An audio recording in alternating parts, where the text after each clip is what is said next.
it's 8 o'clock, so now we can go back to the meeting portion, which was supposed to start at 7:30, but because of the confusion, we discussed some of our workshop items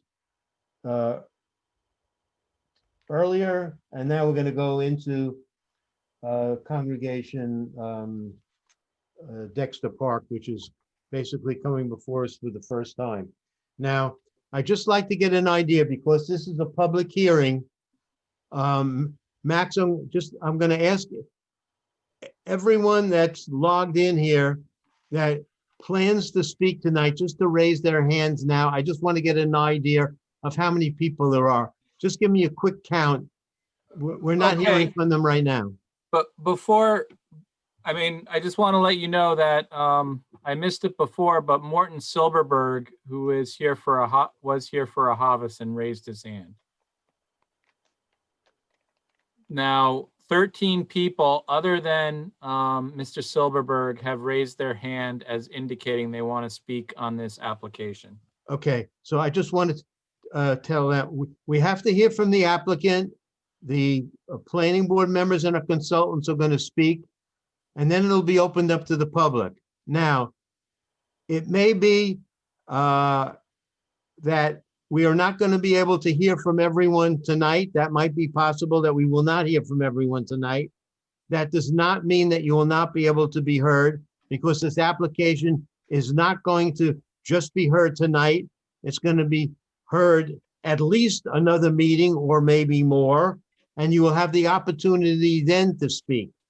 So unfortunately, right now, our secretary to the planning board is not available tonight with us, where she could take down names of people. We're going to have to try to figure out a system for in the future. If there are a number of people that wish to speak, when we have the meetings in Village Hall, we have a sign-in sheet, and people sign up that they'd like to speak, and we take people in the order that they've signed up. So I don't know how we can do it with this system.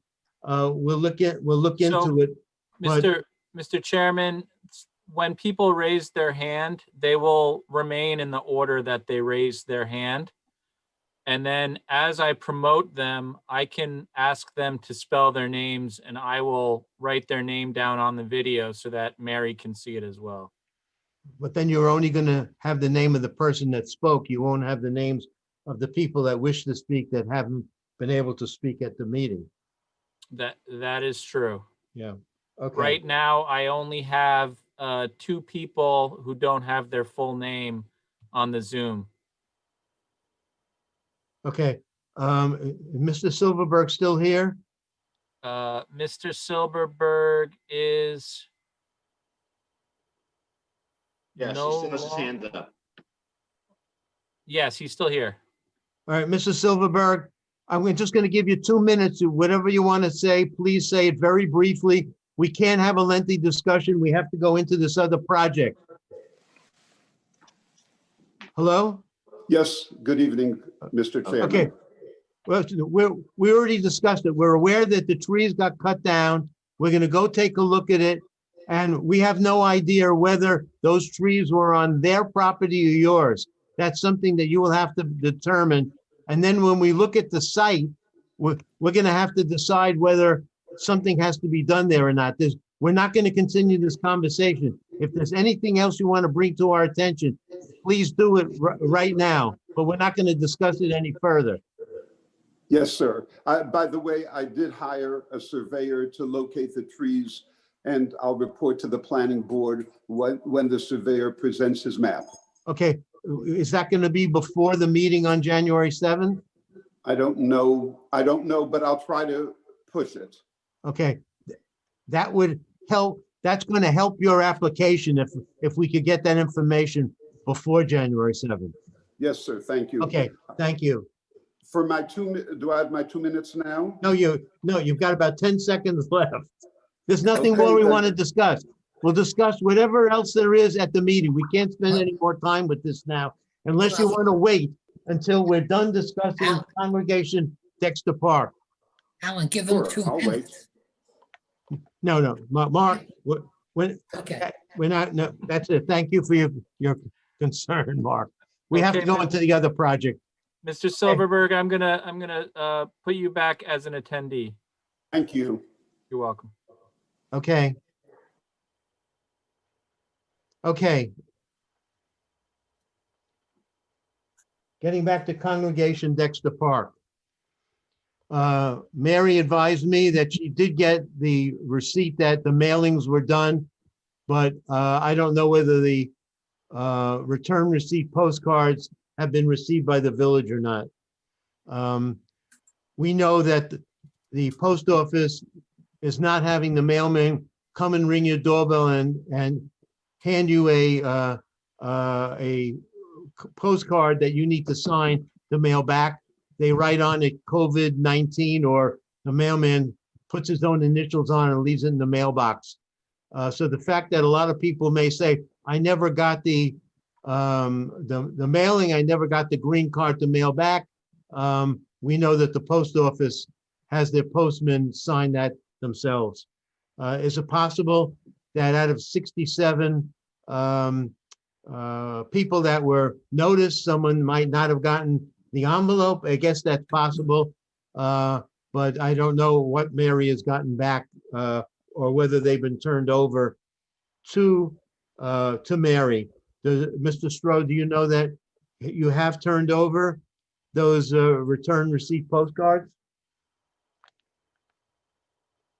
I have to promote Mr. Stroh.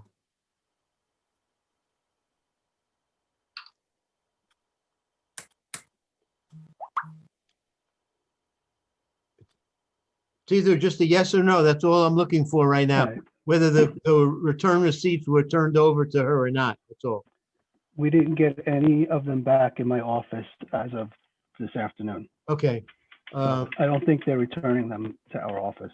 Okay. I believe the date that they had to be sent out no later than the 18th of December. I think that was the date that possibly the problem is everything is backed up in the December mail. I know things are taking longer in the mail now because of the Christmas rush. So I'm going to They were assume mailed that they're going to show 70. up at some point. We don't need to discuss those any further at this time. Okay, does someone from the owner, whether it's Mr. Stroh, Mr. Churgan, wish to make a brief presentation about the project? So, Can someone put up just the basic plan showing the building and the parking? Stu, you want to do that? I can do that if Max gives me the permission to do so. Yep, it's set up for you, Stu. Are you able to, Stu? Yeah, I'm doing it now, Max. Okay. Can you see it? Right. Okay, it's pretty small. Can you blow it up? Where we don't need to see the plan notes, we just need to see the plan. Can you center it more? That's good, good. Can you just Good. shift it over a little bit to the left as we're looking on the screen, so the whole site is in? Okay, that's pretty good. Okay. You're up. Okay, so this is 5 Samuel. We're seeking approval to have a shul here. It's a single lot. Mr. Stroh, he's on the screen. I'm sorry. I'm No, moving it's stuff over. okay. He's put it there. I'll let I'm him go good. through the details, and if you have questions for me, legal questions for me, I'll answer them. I'm Joseph Churgan. I don't know if I introduced myself. I'm sorry if I didn't, but let Mr. Stroh handle most of the application. Okay, but Stuart, before you start, I just want to point out for the people, members of the public that are connected to the meeting, that are interested, in this project, that this project is being filed under local law number 1 of 2019 as a neighborhood place of worship. So there are 3 classifications for these. There's a community place of worship, neighborhood, and a residential gathering place. This one falls into the category of neighborhood place of worship. Okay, Stuart. Thank you. For the record, Stuart Stroh, Brooker Engineering. I'm the engineer for the applicant. This is an application for a proposed synagogue that will serve the residents of the Dexter Park neighborhood. The property is located at number 5 Samuel Road. It's on the south side of Samuel Road, and it's about 350 feet east of the intersection of Brookview Boulevard. The property is located in the R25 zoning district. It currently includes a single-family dwelling, which will be removed as part of this project. The parcel is 36,890 square feet. Again, this is in the R25 zone, so this is a parcel of over 36,000 square feet. It's actually an oversized parcel in the R25 zone. And I think most of the planning board members know many of the parcels in the R25 zone are actually undersized as a result of their initial development, which was done as average density subdivisions, which helped create the parks in the neighborhood. So the neighborhood place of worship is a conditional use that's allowed in the R25 zone. The law, as you know, was enacted within the last couple of years to allow these type of uses in the residential neighborhoods. The synagogue is proposed to be constructed on the front portion of the property, and the parking lot would be on the back. You see the plan on the screen showing the configuration of the property.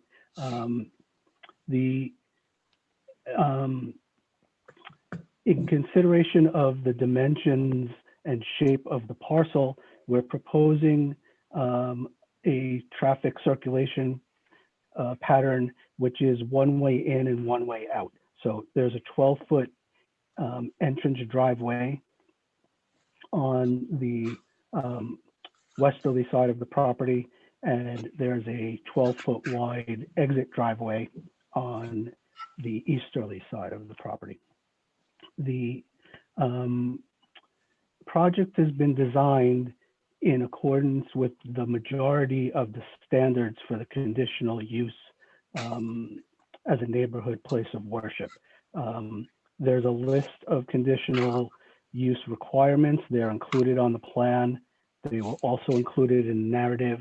I'm not going to go through every one of them. Of course, I'll be glad to answer any specific questions that you might have when I'm done with the presentation. In accordance with those regulations, the project includes several accessory uses. So in addition to the main sanctuary, the allowable accessory uses that are proposed include a library, an office, a kiddish room in the basement, and a warming kitchen. There are no cooking facilities proposed in the project.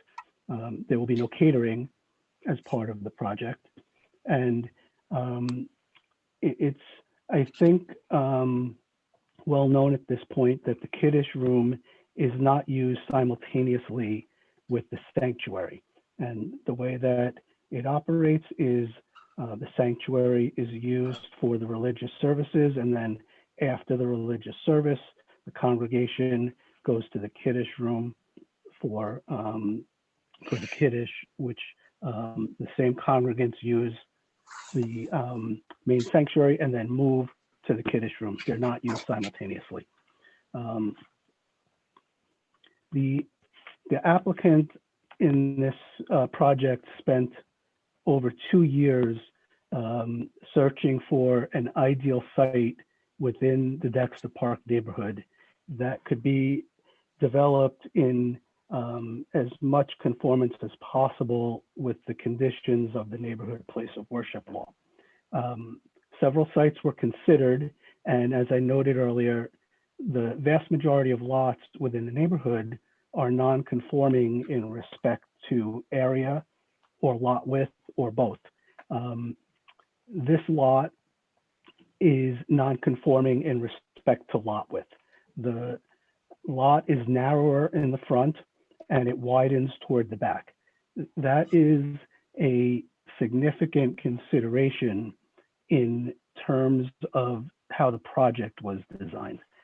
The conditional use requirements are such that they don't allow parking between the building and the street.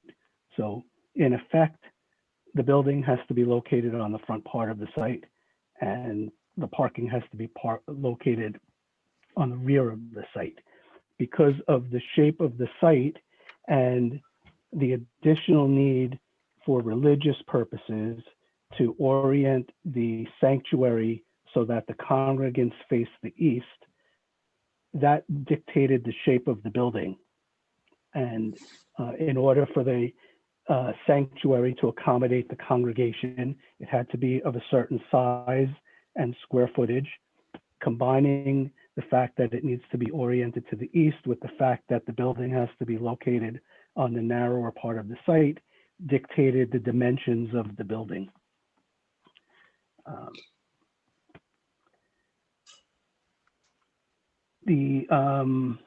As I noted, the parking lot is to be constructed on the rear of the property. There are 40 parking spaces proposed. I think at this point you're familiar with the parking calculation, which requires two calculations. One is based on number of congregants, one is based on the square footage of the building. The calculation based on number of congregants yields 40 parking spaces, and that's what's provided. Calculation based on square footage of the building yields 50 parking spaces required. The code requires you to pick the larger of the two numbers, so therefore 50 spaces are required according to the code, and a variance will be requested. However, it's important to note that the number of spaces provided is compliant based on the number of congregants, and reducing the size of the building would not necessarily result in less congregants. So we think the more important consideration is that there's enough parking for the number of congregants that are expected. Additional variances are required for floor area ratio and development coverage. Those are spelled out on the bulk table.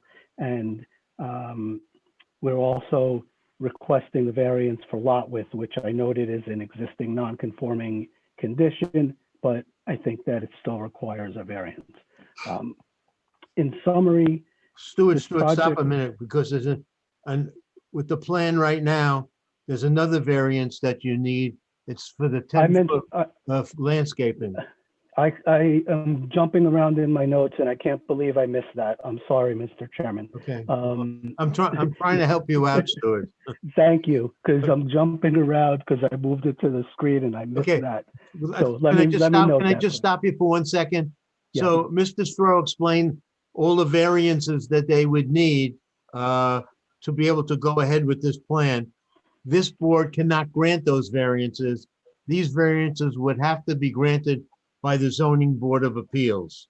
So I'm just pointing that out, that this board can't approve these changes. He would need variances, which he would have to get on the assumption that the Zoning Board of Appeals would grant them. He needs these variances to be able to provide the plan the way he's got it planned out right now on the drawing that we're looking at. Okay, I'm sorry, I just wanted to interject No, that so the people listening in understand that we can't grant those. This Yes. board cannot. Okay, you may continue. Thank you, and I appreciate you pointing that out because I scrolled past it the way I have my screen set up, and it's obviously a critically important part.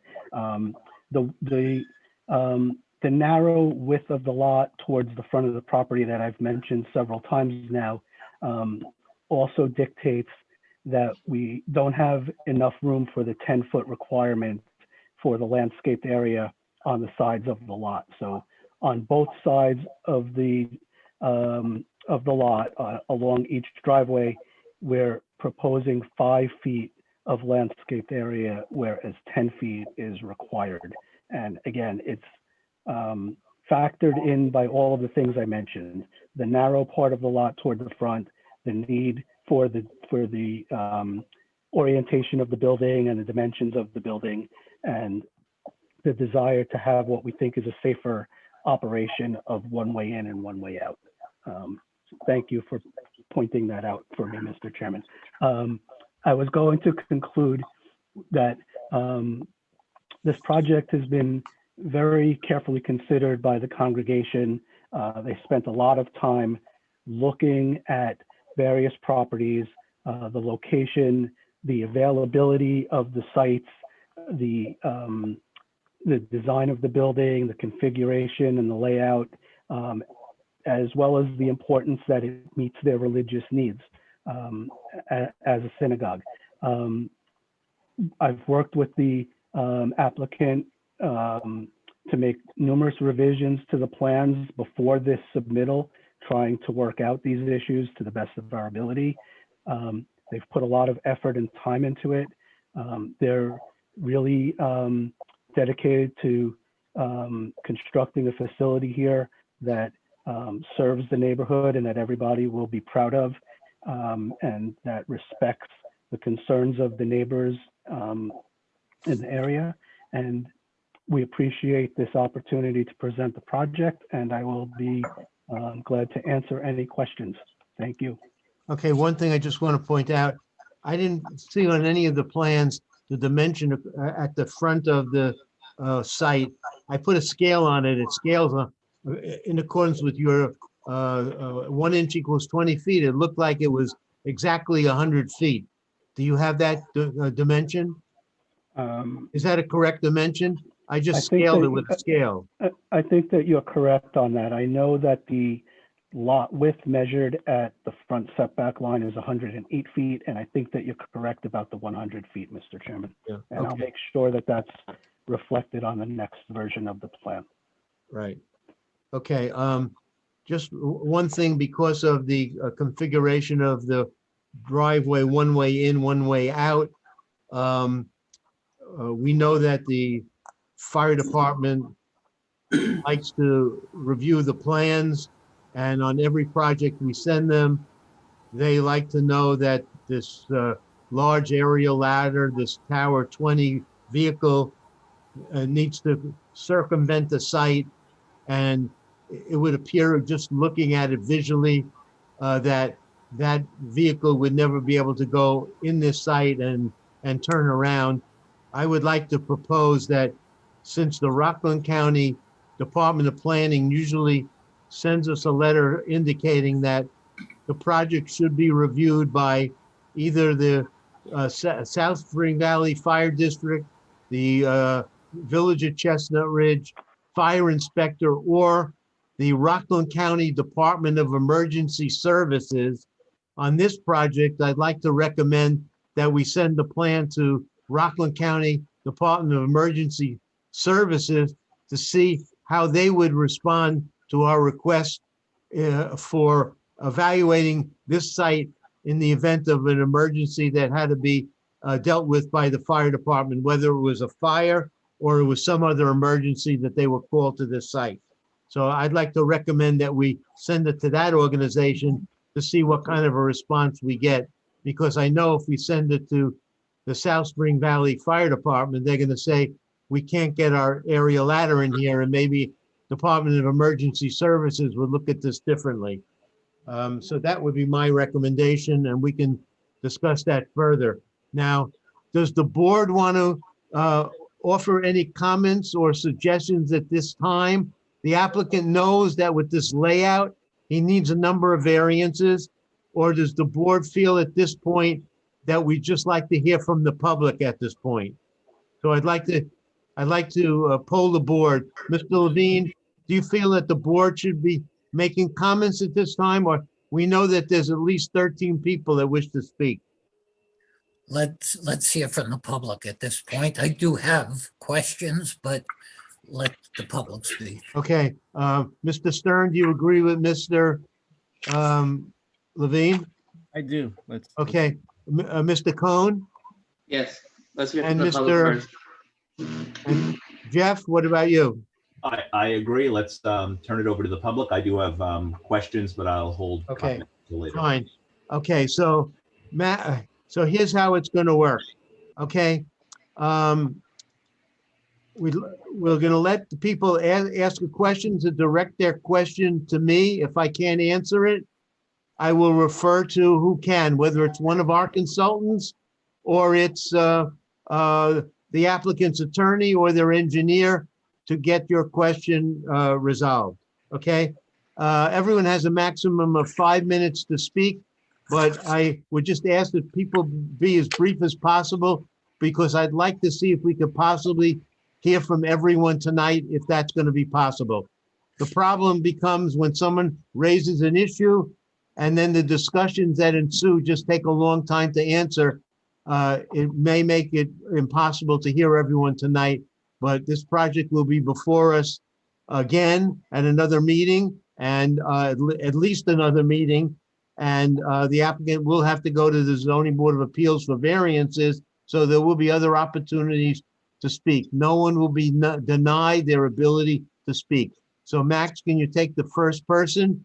And they need to indicate what their name and spell it and their address, and then direct their comments or questions to me. Okay, Mr. Chairman, the first people that will be promoted are Lou and Linda Leone, and on deck will be Michael and Michelle Weaver. Okay, we can only take one person at a time, so it's either going to be That's the Mr. name or on their Mrs. Zoom account, Mr. Chairman. What's that? That's the name on their Zoom account. Well, we're only going to take questions from one person, not two of them acting in tandem. So who's going to speak? Either Louis or Linda, you need to tell us who is going to speak. Linda, Okay, state your name, your full name and address for the record. I'm Erlinda Leone, and we reside in 7 Lillian Drive, Chestnut Ridge, New York, only a block away from Sunwell Road. Leone is spelled L-E-O-N-I? Leone. Leone, got it. Okay. Yes. Um, Mr. Chairman, excuse me one second. Jeff, can you just keep track of the time for me and let me know when it reaches 4 minutes? Thank you. Okay, go ahead, Linda. we've been living here for 43 years. We love our place, and we don't want it to turn into a lot of traffic because we live right on Brookview, the corner of Brookview and Lillian. And I know once that thing is completed, what they propose in that street of Samuel, we're so concerned that our road will turn it into like a business zone. And we love our place. We've been living here for 43 years, and we don't want it to turn into something else. So please, we really oppose in having that construction done. We beg you to really oppose it because we don't want to turn into like we are not used to it. You know what I mean? So that's Okay. really our concern. If that could be stopped, we are not a business zone. We are a residential zone, a beautiful place to live in. But now it's turning to be like this, and if that will not stop, then we'll be forced to get out of here. Okay, the only way I can answer you is this way. The village proposed a local law which allowed these houses of worship in residential zoning districts. They had at least 2 hearings. I'm not sure. I don't remember if there was a third one. People spoke for their proposal, against their proposal, and then the village board of trustees, in concert with the planner for the village, enacted these regulations called Local Law 1 of 2019. Whether our board agrees with what's in those regulations or not, as a planning board, we're dictated to follow the regulations and approve what's allowed by law. Now, there may be a situation, and I'm not saying it's this project, if there are conditions that are so onerous that the applicant can't meet the requirements or certain issues can't be mitigated, then possibly, I'm saying then possibly a project might not be approved. But legally, they have the right to have a neighborhood place of worship in a residential zoning district, and they particularly picked out this particular site on Samuel Road, and that's what's before us. And unfortunately, we have to review it that way. We cannot arbitrarily say, well, Linda Leone doesn't want it there, feels that there's going to be more traffic, and we should deny it. We can't legally deny it if they have the right to have it. We just have to be able to mitigate any of the issues that would affect adjacent homeowners. That's the only way that we can deal with it. Okay, so that's the only way I could explain it to you. So now can we have the next individual who wishes to speak? Okay, next up will be Michael or Michelle Weaver, and on deck will be Bob Asselbergs.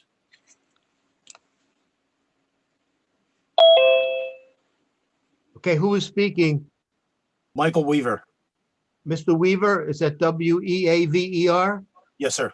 Okay, and your address? 3 Samuel Road. Thank you. And your question or comments? So several things. One, the mailing that was sent out was never received by myself or any of the neighbors that I've talked to.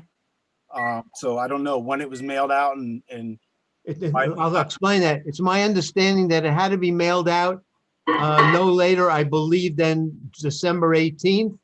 And I was advised by Mary, who's not in the office today, who'll be back tomorrow, that she got an acknowledgement from the applicant or from Mr. Stroh or his office or whoever sent them out. They provided proof that they were mailed out in the post office by the last date that was possible to enable them to be on the agenda tonight.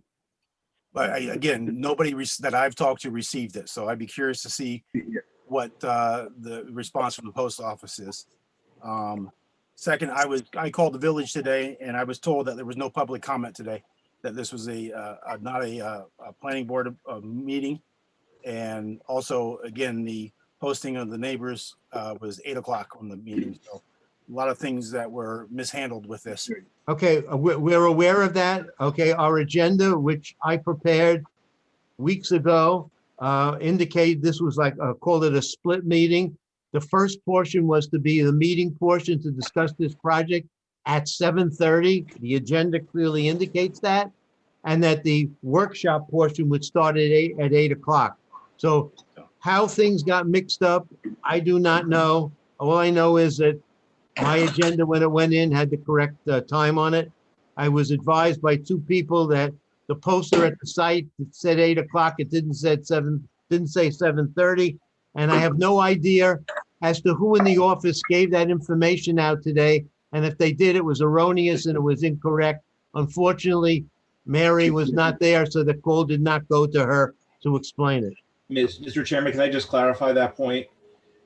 So Mondays are typically our workshop days, which are not meetings that we receive public comment. We are accommodating this applicant tonight by hosting a public hearing, what is traditionally our workshop. So it is possible, and it is unfortunate that someone in the office just understood that Mondays are our workshop session.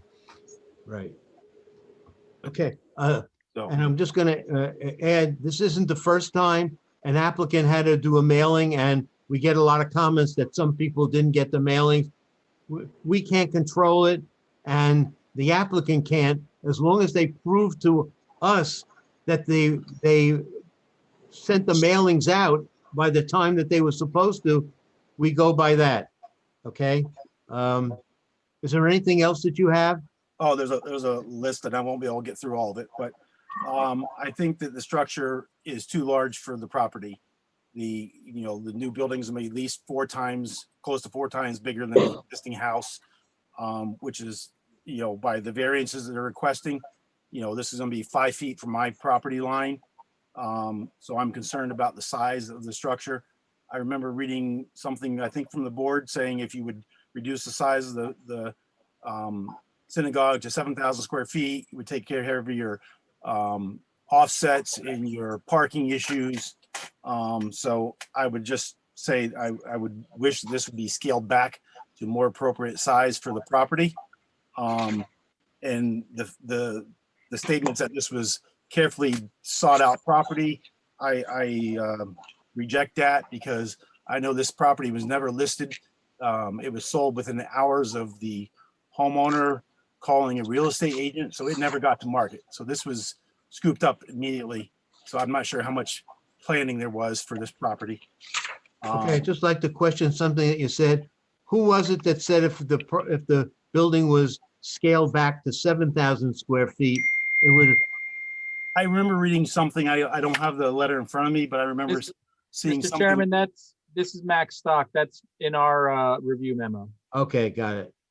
So if it was scaled back, it would take care of the offsets. And that's one of the biggest things I'm worried about is offset to my property. It looks like the fence is within 2 feet of the property line or less. So the idea of 10 feet with screening, I'm going to have a fence right on the edge of my property, no screening. I'd rather have it, the screening and then a fence. I don't want to look at some 6-foot plastic fence. So I'm not sure how that interpret in the law. It just said there'd be 10 feet offset with a fence and screening. I'm getting a fence right on the property line. Well, that's actually up to the planning board, whether the planning board will require a fence and trees or shrubs or one or the other.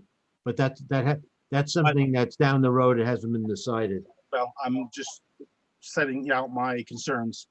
The property size scaling back, the number of parking spots for the number of congregants. What's going to happen with the overflow parking? Am I going to be, parked in front of my house, come out every day and find cars parked up and down in front of my house where I can't have visitors to come to my property? The congestion of the traffic. I counted the other day, we had 53 school buses go past my house. If we have overflow busing or parking, it's going to get crowded. With that number of buses, it's going to be dangerous. Some of these buses are flying by my house. It's going to make a dangerous situation for me when I want to walk my dogs. So I'm very concerned about the overflow parking and what people are going to be, where they're going to be parked if we don't have enough parking spaces in the for the congregation. The runoff, the parking lot it's basically a large parking lot. What's going to happen with all the runoff of the water? Am I going to be flooding in my basement? I'll answer that very quickly. How this progresses, their engineer, Mr. Stroh, has to show how he's dealing with the water, because it's not legal for them to let the water drain off the parking lot and go on your property and the property to the other side. So that will be dealt with by the engineer in their drainage design. Well, I do see that they have a dry well. I'm not sure if that's the term they use, but one of the things to connect it to the existing through the road is tearing up the street in front of my house. So they're gonna be running a line down Samuel Road down to Brookview. How am I gonna deal with roads torn up in front of my house? Are they gonna, block my access to my property during construction? So I've got a lot of questions about construction, how they're gonna deal with that. Construction vehicles, where are they gonna park? Where are they gonna, Okay, that's a separate issue. At the point that this project will get approved, there's a meeting that's held between Martin Spence, the village engineer, and the building inspector as to how this mobilization would work for not only this project, but any project. I guess if you don't want me to hear my points at this time, I can write them down. And my wife did send a letter in, but there's so many things that I'm worried about from this, a dumpster basically 5 feet from my property line. Am I gonna be smelling rotten food all the time? Are there gonna be raccoons running around getting into this dumpster? There's so many questions I have about this building, and being a direct neighbor to this is going to definitely affect my life and the enjoyment of my property. You said that your wife sent a letter in. I don't recall seeing a letter. It was sent in this morning, and we got a return email saying that the clerk secretary was out, so Right, okay. When she comes in tomorrow, she'll see that. It'll be sent on to us. I'll probably update that and bring out these points of my concerns, for this biggest, is quality of life for me and my family. How are we gonna deal with the size of this building? What's the height of this building? Am I gonna come out and find a 40-foot tall building? They No, don't talk about, No, I think the code indicates the maximum height is 35 feet. I don't know what height that they're proposing at this point. yeah, there's a lot of unanswered questions there. I mean, there's a lot of information in the plans, but, and again, how are you gonna deal with construction? Am I gonna be finding construction people on my property all the time? Are they gonna be parking Okay, well, large vehicles in front of my house? that's a separate issue. We're only dealing right now with the review of the project, not the construction aspect. Well, again, this is not separate to me. This is going to affect me dramatically. And I guess I'll leave it as, I think the size of the building is too big for the property. Testing by the variances they're asking for. I think if it's scaled back, worry about traffic, overflow parking, and access to my property in the future. Okay. Thank you. Alan, they're proposing a 30-foot height.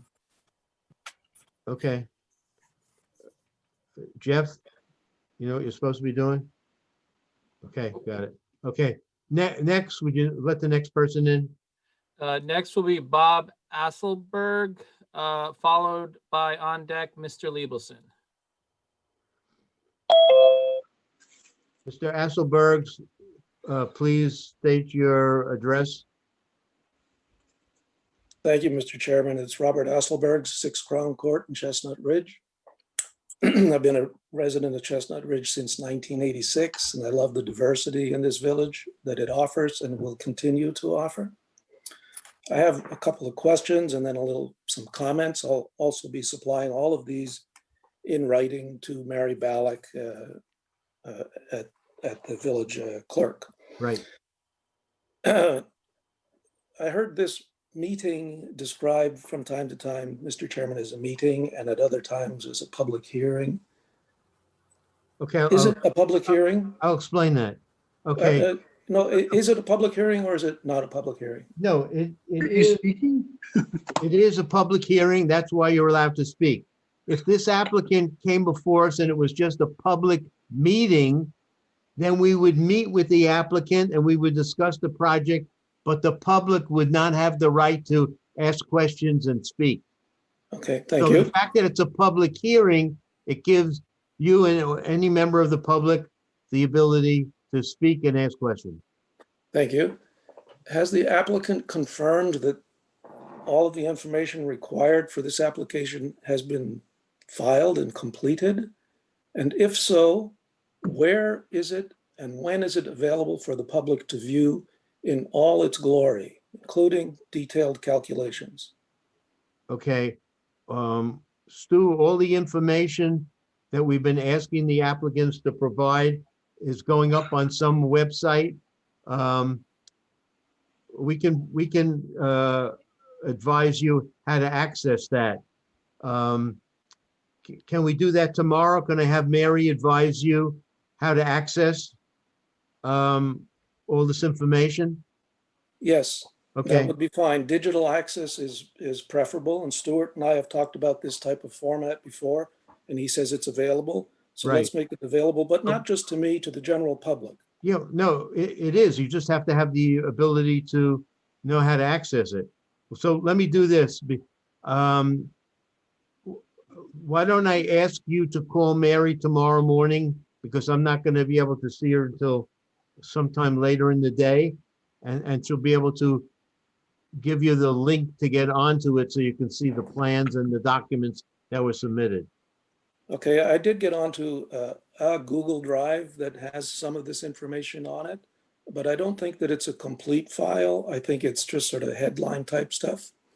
I'm not sure. It's my opinion that they were supposed to put everything up. Well, if it's everything, we'll we'll find that out pretty quickly. Right. Another point, that I'd like all the members of the public to be well aware of is that this HOW amendments, which were passed by the village board, are the subject of litigation, both at the state level and the federal level. We won't talk about that now because they're active cases, but it's not over. Okay. The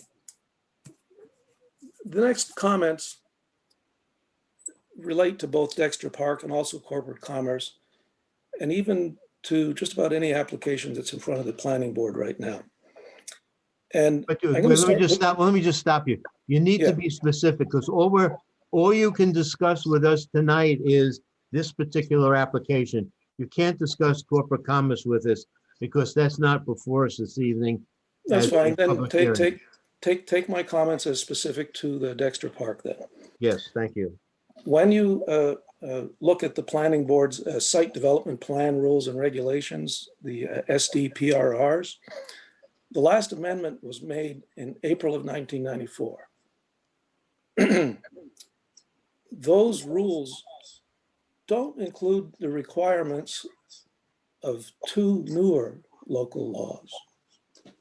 Those laws are, in 2006, the village board passed local law number 1, regulating Chestnut Ridge separate stormwater system. The second one was in 2007, the village board passed local law number 6, regulating erosion and sediment control. Both of those laws have a lot of requirements inside applications and inside of stormwater practices and erosion control type practices that are not reflected anywhere in the application that I've seen to date. Both those laws also require the appointment of a stormwater management officer. A question now to you, Mr. Chairman. Has the planning board or has the village appointed a stormwater management officer? Martin, can you answer that? Yes, our office serves in that capacity, as well as the floodplain administrator. Any of those local laws that were passed, Bob, 2006, the one 2007-6, are reviewed as part of our engineering review. If they're adopted local laws, we use those to supplement any other regulations that the village board has. So we're reviewing these plans with any local laws that have been adopted since the site plan regulations have been adopted. So Martin, your firm is officially appointed as the stormwater management officer under this local laws that I just referred to? Yes, we've reviewed the SWIPs. We're the stormwater MS4 coordinators, and we file annual reports with DEC showing the activities that the Village of Chestnut Ridge does annually to comply with the stormwater permits that they have. Okay, I haven't seen any of that work, Martin. It would be nice to see. But I do note that in the local law 6 of 2007, section 6 says that no application for approval of a land development activity shall be reviewed until the Chestnut Ridge Planning Board has received a stormwater pollution prevention plan that you just referred to, prepared in accordance with this local law. I haven't seen that. Is it available? This law also includes. Okay, wait, can you just wrap it up, because you're over the 5 minutes and we have a lot of people to hear from. I'll be through in a minute. The law requires a stormwater maintenance agreement recorded on the deed of the property in the public records, which is binding on all current and future owners. It requires easements in favor of the village in the event the property owner defaults on the maintenance agreement. You have to follow up on that. Also, both laws refer to the New York State DEC impaired waters. And Martin, I'm sure you're aware that Pascack Brook its tributaries, and the watershed are listed as 303D impaired properties, which requires extra special stormwater and erosion and sediment controls. Yeah. Are we doing anything on that? As part of this review, yes, we are. We're requiring the applicant to satisfy all New York State stormwater as well as soil erosion and sediment control standards. Okay, Martin, as I review both of those local laws, there are requirements in there that I haven't seen addressed at all. Okay. And I think as this Bob, I application asked you to wrap it up because we have so many people to speak to. It's like we're conducting a meeting right now, which is not the purpose of this. The purpose is to hear your comments, but we can't continue just to have a discussion between you and take up the rest of our time where we need to hear from everyone. And just Yeah, I in didn't- general, I'm going to say that everything that's required is going to be reviewed by our consultants. And in some cases, an applicant does not submit a complete set of plans to the planning board because if the planning board has issues and wants the plan changed, they don't want, the owner and doesn't want to spend hundreds, if not thousands of dollars in engineering design for drainage to hear the planning board say, we don't like your plan, you need to change it. And then they spent all this money designing a drainage system for a project that won't be approved by the planning board. So everything that's required under the regulations and all these regulations, which Martin is more aware of, will be taken care of.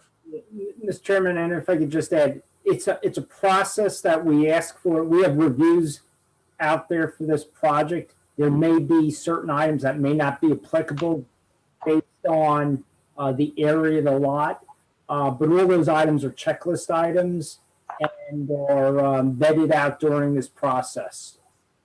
Okay, these local laws of 2006 and 2007 are paramount importance, and it needs to be upfront and open to the public for review.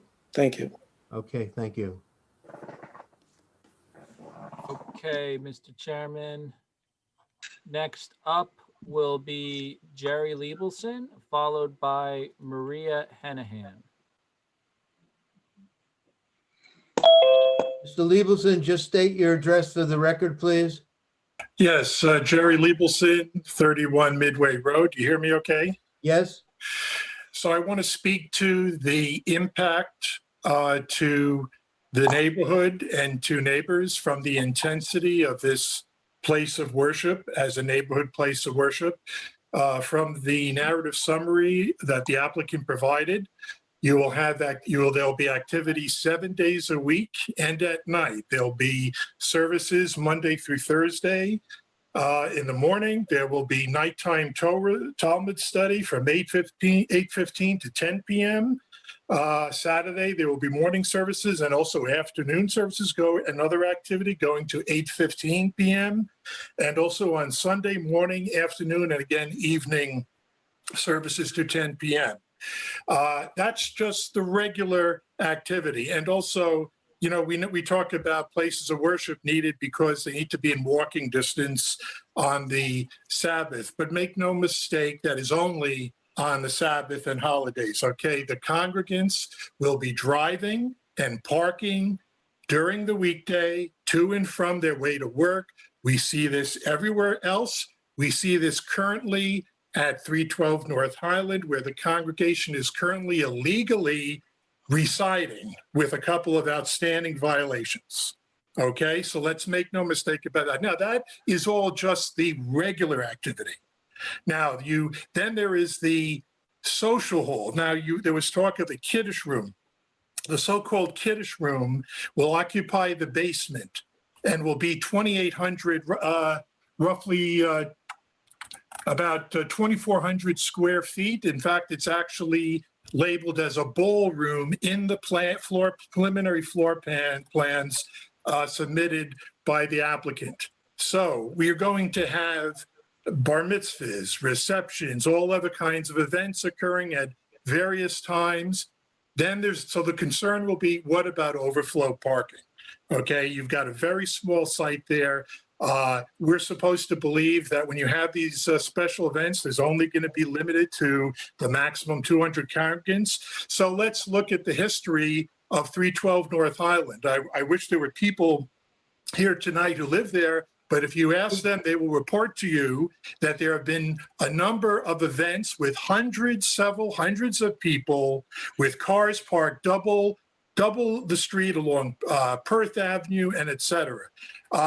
To not expect that this will happen, even though you're providing a parking lot, it's going to happen. There will be overflow parking on the street, okay? And we have no enforcement in this village, so it will be tolerated. Okay, now the last thing I would point out is that the owner of this property is also the same owner of 34 Balmoral Drive, which resides immediately to the back of the property, to the north part of the property line. I assume this person who owns it is also a member of the congregation. That suggests that there may be foot traffic going from Balmoral to his property to this congregation. In addition, there could be spillover activities from special events from this property onto his. For example, there's no room on this property for a playground. He may very well provide a playground for zillions of kids there on his property and affect the neighbors on Balmoral. If you don't, okay, this is all speculation, Right. but we see this elsewhere when they don't even bother to come and be enforced. So that's all I want to bring to your attention. Okay, thank you. Okay, next speaker. Okay. Next speaker Was a woman. Yep. Maria Hennihan, followed by Suzanne Ducharme.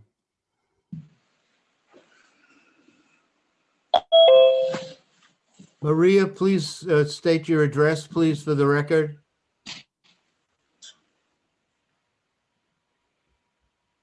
Maria, You're on mute. you're muting yourself. You have to unmute yourself.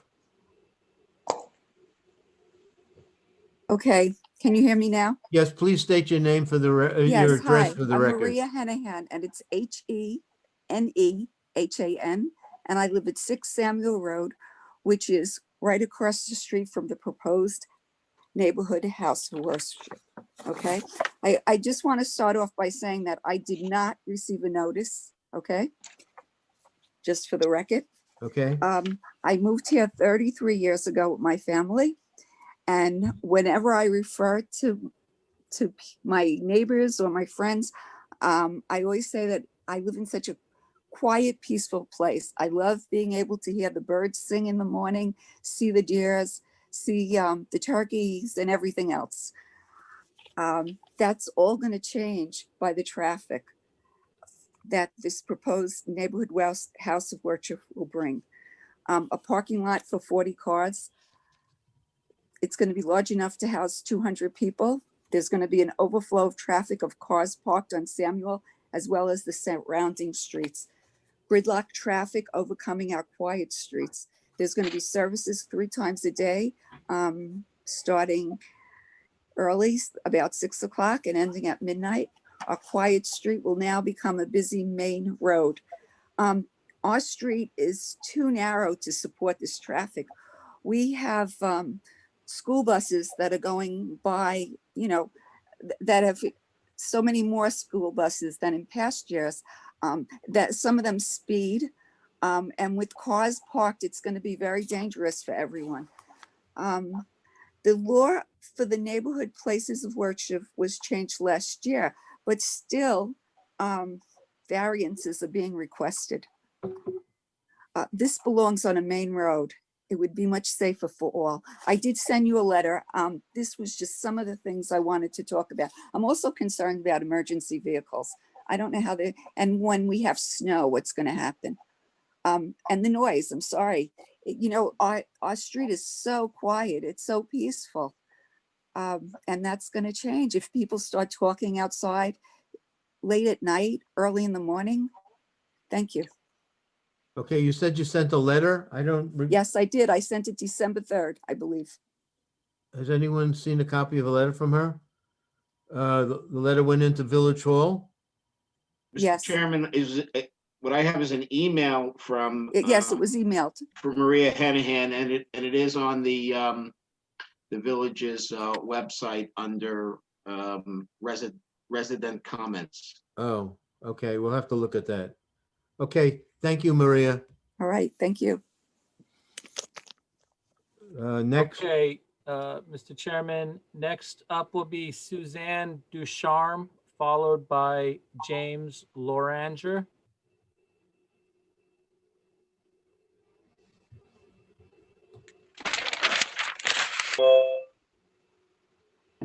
Good evening, Mr. Chairman. Can you hear me? yes, can you just spell your name, your last name, and your address?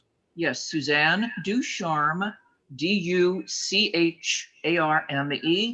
11 Samuel Road. Thank you. I have an objection to this meeting even going forward, since I also did not receive any of the legally required mailings that were supposedly sent out. Now, I did call, I made a phone call to the planning board office, which was not returned. I also emailed the planning board office, and I received back information from Lise J. Shannon or Chanin, Yes, Lisa Chanin. saying that she has confirmation that the planning board attorney did receive the mailing. However, if you look back in the records of this particular meeting that we're having right at this moment, earlier, Mr. Stroh stated that they did not receive back notification from the post office that the mailings went out. And so I would move that this be adjourned. Okay, well, we're not adjourning the meeting, and I'm just going to go back to Mr. Stroh. All right, then I have a, Wait, just let me finish. Okay, just hold on. I thought what he indicated was that he did not get the green postcards back. That does not mean that they did not mail it out from the post office. Mary Balek, our secretary to the planning board, who was not in the office today, told me that she did receive whatever documentation was presented to her by either Mr. Stroh or his office that showed that they mailed these from the post office on a particular day. The fact that you didn't get a mailing, that's up to the post office. We've heard this before on almost every application where some people claim that they don't get the mailing, but we're not canceling the meeting because you did not get the mailing in the mail. So how did you connect to this meeting now that you didn't get anything in the mail? How did you become aware of the fact that there was a meeting with this project tonight? I'm a community organizer, sir, and let me further say that not any person on Samuel Road received this notification. I would like to continue now with a statement, since you will not adjourn. This is my statement, and I would ask that I please not be interrupted because it comes in at just about 4 minutes. Okay. This is a neighborhood. We live in modest houses in a neighborhood that was planned 60 years ago.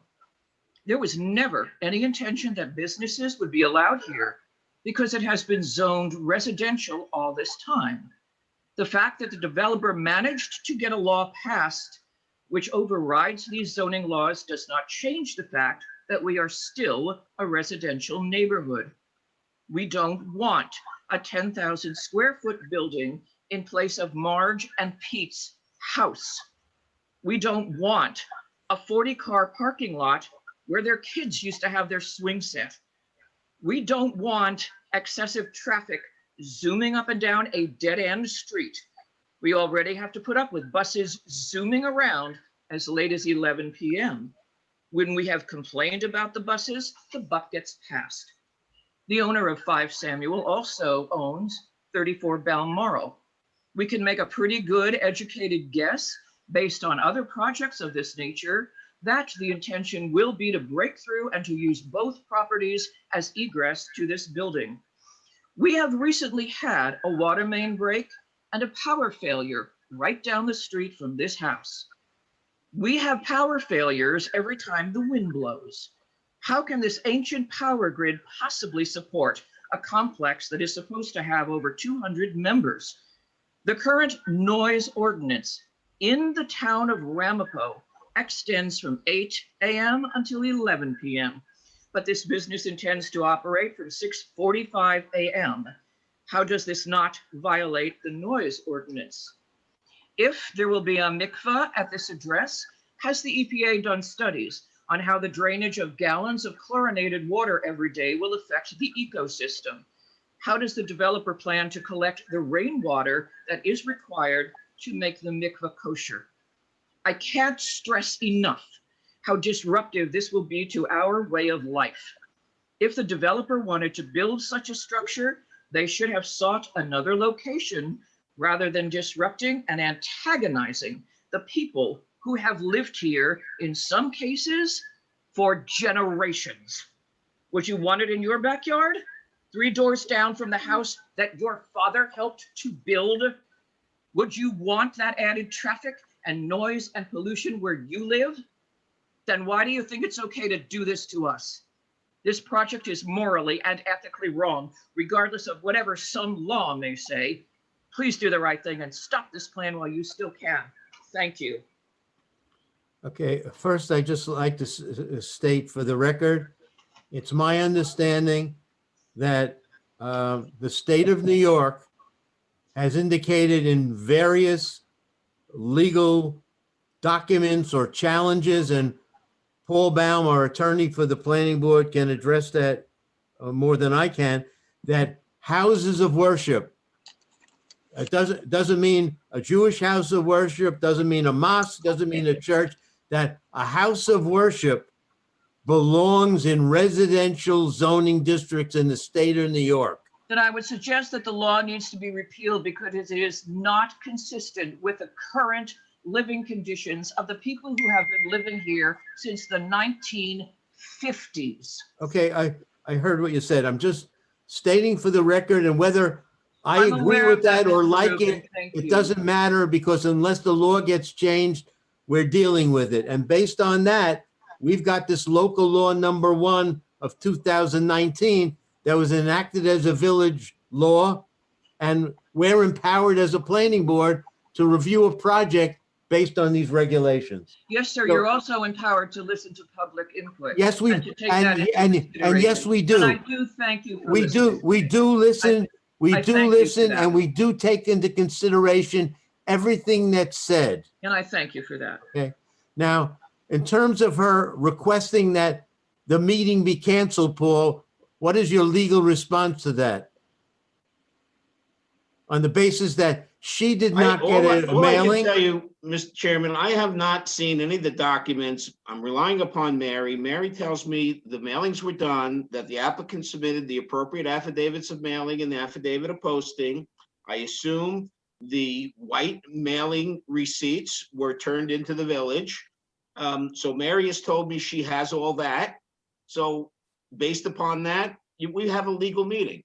We know there's problems sometimes with the post office delivering certified mails, and certified mails don't always get delivered on a timely basis. And it's one of the reasons why the planning board has recommended that the village board change that requirement to allow regular mail, which will hopefully make it easier for mail to be timely or delivered. But right now, it's certified mail. That's the requirement. If the mailing is done and the post office doesn't deliver, there's nothing we can do about it. We still have a legal meeting. And there are 2 other ways that the meeting is noticed. One is by posting it in the paper, and one is by posting the property. So between these 3 methods of communication, it's designed to give notice to anybody that's interested. Those regulations were followed. It's a legal meeting. Thank you, Mr. Baum. I do have photographs of the notices that are posted in front of the property that clearly state that the meeting begins at 8 p.m. I can send them to you if you wish. No, we're aware of that that. the meetings, we're aware that the poster said that the meeting was not going to start till 8 o'clock, and that the planning board did not start this meeting until that 8 o'clock hour. So, Thank you. Okay. Okay, Next up, yes. is Mr. James Loringer, followed by Mr. Anthony Shout. Okay.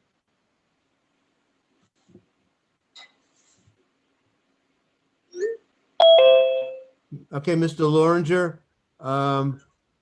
would you please Yes, sir. indicate hear your me now? address? I also reside at 11 Samuel Road. I have lived here for 35 years. My concerns are much the same as any other person has said so far, with a couple of additional things. I have some very real environmental concerns because there is clear evidence that there are multiple underground streams that feed into the Pascack Brook, and I have seen no information that says anyone has made any attempt to see if the construction of a house of worship of this scale will have some effect on such underground streams, and will such things as the rerouting or changing of those things to accommodate the synagogue in question, am I going to wind up with a foot of water in my basement? Or Okay, is it- let's just stop right there. Mr. Stroh, are you aware of any underground streams underneath this site? Can you hear me, Mr. Chairman? Yes. I'm aware of a pipe that runs in the rear of the property that abuts the rear of our property. So to the rear of our property, there's a drainage pipe that that runs along, basically in between all of the properties on Samuel and Balmoral. Where is that pipe picking up water? Can you see my screen where I'm moving the? Not yet. You have to reshare No, if you're you not want to show sharing. something.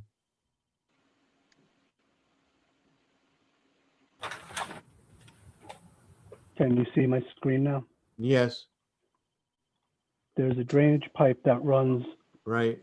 along here.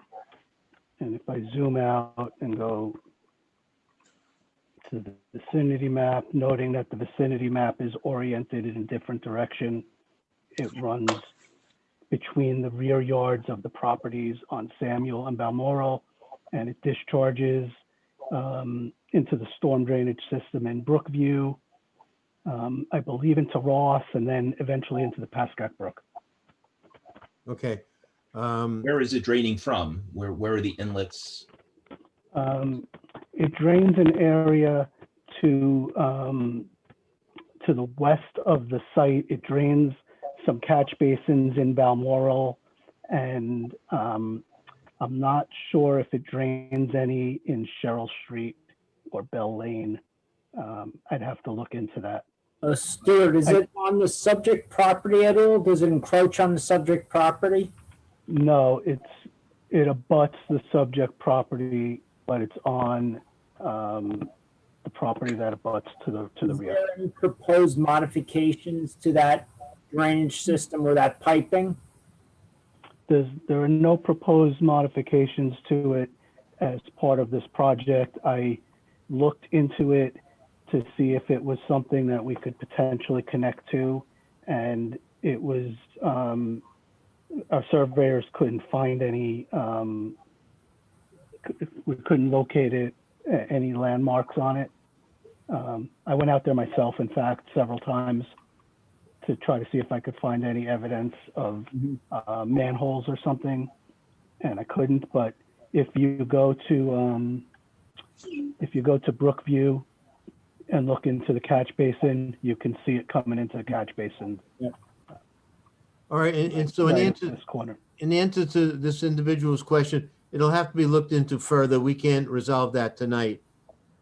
Is there anything else that you wish to bring to Yes, our the attention? other thing I would like to point out as a consideration is, since the operation of this particular house of worship will go on into the evening hours, and since it was going to have at least a 40 vehicle parking lot, it's going to require a certain amount of illumination for safety and for legal requirements. Am I going to have to live with, this is a question now, am I going to have to live with, several thousand lumens worth of parking lot illumination until 11:30, 12 o'clock, 1 o'clock in the morning, because that is also not part of what this residential area has been used to, nor is it something that contributes to maintaining the sense of it being a residential area, because no one seems to have addressed that. I have not heard any addressing of what you are going to do to mitigate the aesthetic and environmental concerns that this construction will have on the rest of the neighborhood that surrounds it. You made the same kind of statement when you spoke in your workshop regarding mitigating circumstances, landscaping issues that will minimize the environmental and aesthetic impact onto a neighborhood of a construction of this type. But I see nothing, have heard nothing of anything that is going to be done to do that. I have no objection to a house of worship, a neighborhood house of worship, but the size of this thing and the way it has been approached does not make it seem, now you may very well call it a neighborhood, and I don't know the distinctions in the law, but if it is to be a neighborhood place of worship, then the neighborhood has to have some attempt to preserve its character, and I don't see that. Okay, well, I'll answer that this way. In terms of lighting, we will attempt to ensure first of all, they're going to need some sort of lighting in the parking lot so people exiting the synagogue at night, going to their cars when it's the winter and it's dark, that they have a secure way of getting to their vehicle. What we've done in many cases is attempted to ensure that the type of lights that are being provided are shielded so they're not shining into the properties to either side of this particular project like we do in other projects. So that'll be dealt with. The plans that they've submitted are not 100% covering every particular detail and aspect of their project. They're just their initial plans for the project. So that will be dealt with in terms of the lighting. All right. My last concern is just as a summary, is my biggest concern is that rather than a project that will be scaled to the neighborhood, that will become part of the neighborhood, what we're going to have is an edifice that will overpower, permanently change the nature of the neighborhood. And based on the fact that we are on Samuel Road is a dead end road, it is a narrow suburban developmental street. It is not a major thoroughfare.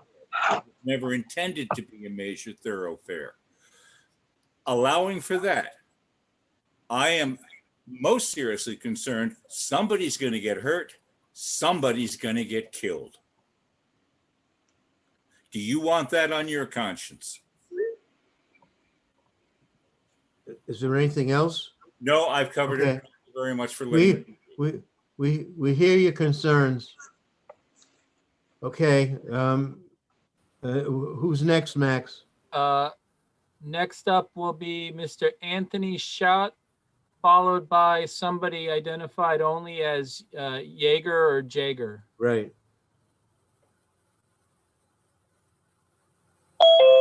Mr. Shout, your address, please. 23 Moacty Drive. Okay. So I just wanted to make a couple of comments. First of all, it looks like this lot was purchased in July of 2019, which is after the local law was passed. So these variances and these hardships that the applicant is dealing with are kind of self-inflicted. The law was already out there. They knew kind of what they had to adhere to when looking for a property, and they purchased this one in spite of it.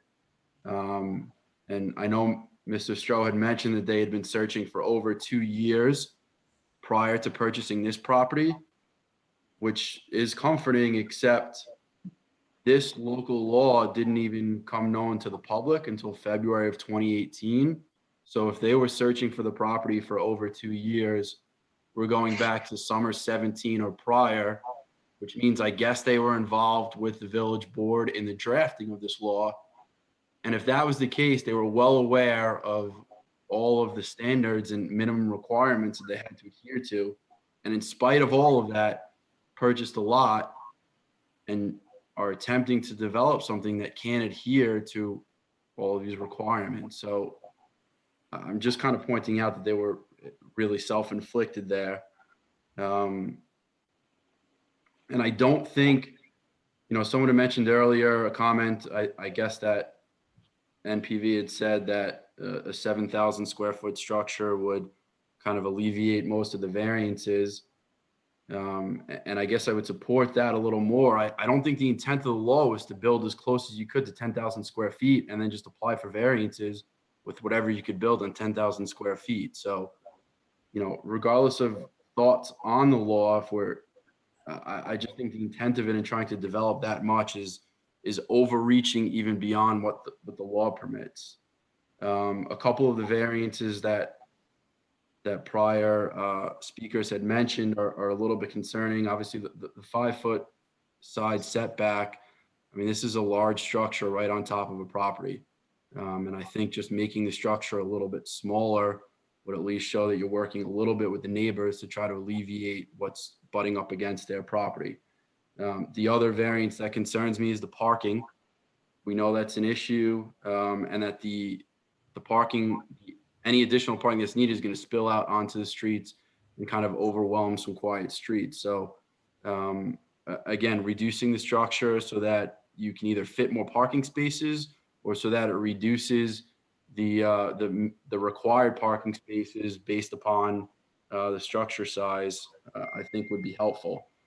And then the last comment I have is just that I think a prior speaker had mentioned that this congregation already exists and resides at 312 North Highland, which has had ongoing issues and complaints and violations, and for at least a few years now has been involved or tied up in court with the village for a little bit, to which we are not privy to some of those discussions. But I think the issues at 312 North Highland, I just want to make sure the planning board is aware that this is the same congregation, and the issues at that 312 location should be taken into account when deciding, whether or not to pass this or to revise this current plan. Okay. We thank you for your comments. Okay. Next up will be the person identified as Jaeger, followed by Avraham Roskam.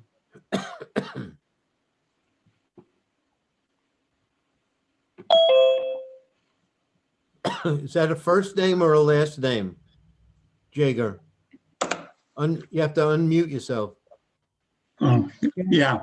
My name is Jeffrey Bishop, B-I-S-H-O-P. I'm speaking for my father-in-law who lives at 18 Lillian Drive. Wait, who is Jaeger? Arthur Jaeger. Who is Arthur Jaeger? He's my father-in-law. My wife and his daughter is right next to me. Oh, okay. He's incapacitated. If he's not speaking and you're speaking, then you need to give us your name and not his. Jeffrey Bishop. I gave it Why to does you. Jaeger show up? Jaeger is my father-in-law. My wife put his name in there. Okay, so take his name off and put your name in. Okay, I can do that, Mr. Chairman. Okay. If you'll spell your name, Mr. Bishop. Jeffrey, Geoffrey. And the last name is Bishop, B-I-S-H-O-P. Very good, sir. Thank you. And your address? My address? Yes. 18 Lillian Drive. Okay, thank you. Sure. Okay, go ahead. Okay, on your way here. First of all, I think the idea of putting a religious facility on that road is absolutely ridiculous. Secondly, my father-in-law has lived there since 1959. And, it's just absurd to even do this. One of my biggest gripes, because I go to my father-in-law's all the time, biggest gripes are the buses. They're absolutely absurd the way they drive these people. It just flies down Lillian Drive, and the police have been called. We have a couple of police officers in the area that live there. They've actually stepped out in front of the bus and then spoke to them. So I just think the whole thing is ridiculous. To even think of one. There's plenty of religious organizations around that area. They don't need another one. They really don't. I mean, you got Muncie, you got Tallman, you got all these areas that have religious facilities. You don't need another one. And last but not least, you might wake Mr. Isaac up. He doesn't seem to want to participate. He keeps getting up and getting down and going off from somewhere. Who are you talking about? Isaac Stern. Is he interested in this? Okay. I'm sure that he is, okay? But we don't need to address that. You just need to address what comments that you have. Well, I did. I've already covered it. Okay. And I'd like to get your feedback on that. We're here just to listen today. I'm not Wow. responding to the comments that you made. We're Yeah. taking them. We hear what you say. We've heard what all the other members of the public have said, and we're just listening today. That sounds good. Okay, that's it. Thank you. Thank you. Thanks for the shout out. Next individual. Abraham Roskam, followed by the Zentmans. Okay.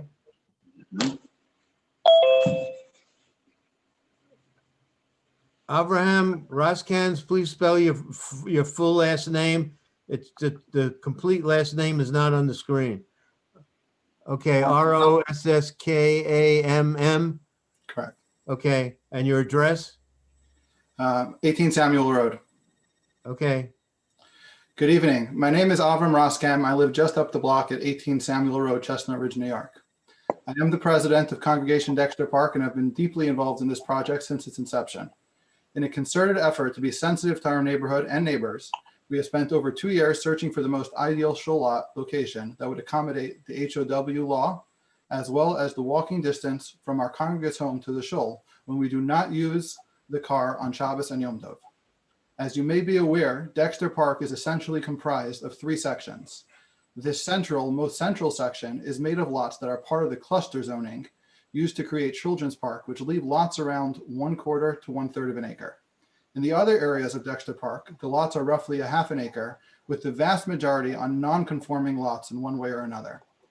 We chose to buy 5 Samuel as it is one of the largest lots in the entire neighborhood, and it is on a street which was designed for flow-through traffic before being closed off by Clarkstown, thereby increasing pedestrian safety and reducing the speed of vehicular traffic on the block. In our estimation, there is no better lot in Dexter Park than this one. But even with all its qualities, it has a challenge of being like close to 85% of the lots in Dexter Park, which do not comply with the Village of Chestnut Ridge's founding zoning code. Our non-conforming lot width is below required width for the front of the lot, which is over the required width in the rear of the lot. No matter what anyone, individual or congregation would do on this lot, it is a non-conforming and a variance would be required. There have been many iterations to the site plan with human safety being the paramount driver. Side setbacks in the front of the property are a minor challenge in order to maximize safety and traffic flow by having one-way traffic throughout the lot. While you may have seen and heard those who are opposed to this project, I ask you to carefully consider whether the concern is having a house of worship anywhere in a residential area, or the concern is with this lot and this location. My family and myself will most definitely be impacted by any potential effects from this project as I live up the block. But nonetheless, we and the majority of the neighbors on the block strongly support this project's approval. Good night. Thank you. Next. Okay, next up is going to be the Zentmans, followed by somebody whose phone number ends in 058. Okay. If there's a Mr. or Mrs. Edmond, we can only hear from one person at a time. Who's going to speak? Hello? And you're okay, unmuted. Hello, everybody. This is Mr. Zetman. Could you hear me?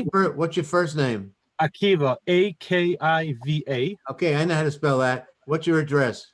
1 Samuel. Okay, got it. Okay. Good evening, everybody. Thank you very much for hosting it, Mr. Chairman. Yes. I live in 1 Samuel, the corner, 2 doors away from this this project. I definitely understand the concerns of, everybody's concern. Maria, the Weaver's my neighbor. I know him very well.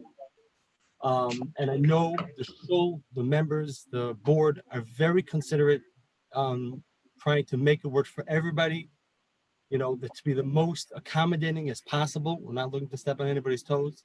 And I'm very pro the idea because it's something that's essential for us as a community to raise our children in this atmosphere.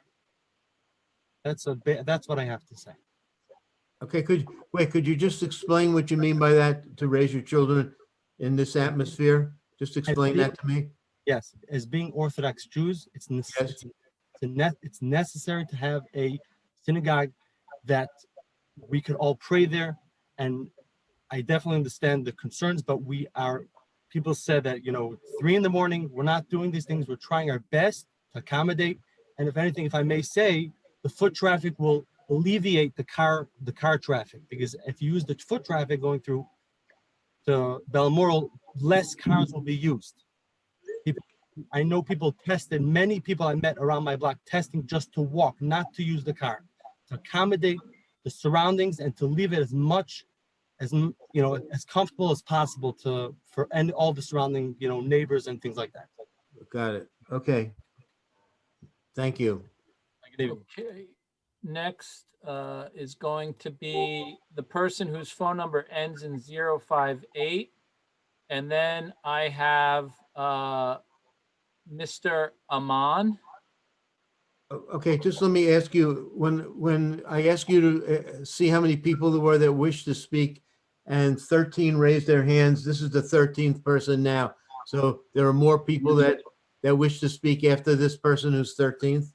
Yes, there are now 4 more people who've raised their hands. Okay, all right. So who's this next person? This next person with a phone number with missing digits, you need to give us your name and address. Please unmute. You're muted. You need to unmute yourself and tell me your name and address, please.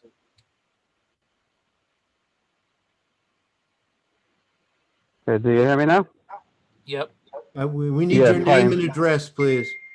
Okay, my name is Yisrael Newman.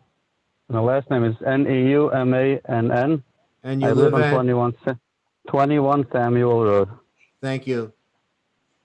Yes, I would just like to say that as much as I know this will impact the neighborhoods and it will impact me as well, I still think that it's very essential to the neighborhood, and I strongly support the project. I understand the neighbors' concerns. They're my concerns as well, but I still think that it's a very important project, and I would like to encourage it. Okay. Thank Thank you. Okay. Who's next? We're up to 14. The next person is going to be Gary Aman, followed by Ariel Steinlauf. Okay. Gary Aman, what is your address, please, and unmute yourself?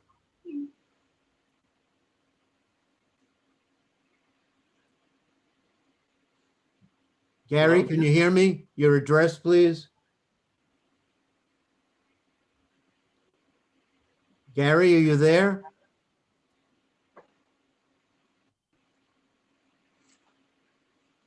Gary? He may be having problems with his microphone. Okay, we'll go back to him. Let's take the next person and we'll come back to him. Would you, Mr. Aman, could you try and talk to us? Okay, I'm gonna put him back and we'll come back to him. Right.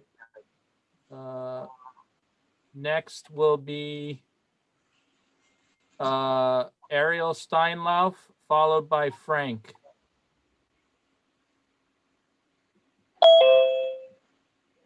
Okay, Mr. Steinlauf, you're just unmuted yourself. What's your address, please? 2 Castle Drive. Okay, So I am a new resident of Chestnut Ridge. I just moved here from Riverdale, where there's not 1, not 2, but even 4 synagogues. This is not unusual. This is a very nice neighborhood, but that's a neighborhood with thousands of people. This is a much smaller neighborhood. It's also important to mention that only one of those synagogues has a parking lot that's adequate to the number of people that frequent there. All that is fine. With Chestnut Ridge, the situation is much different. This is, an environment where there are one-family homes.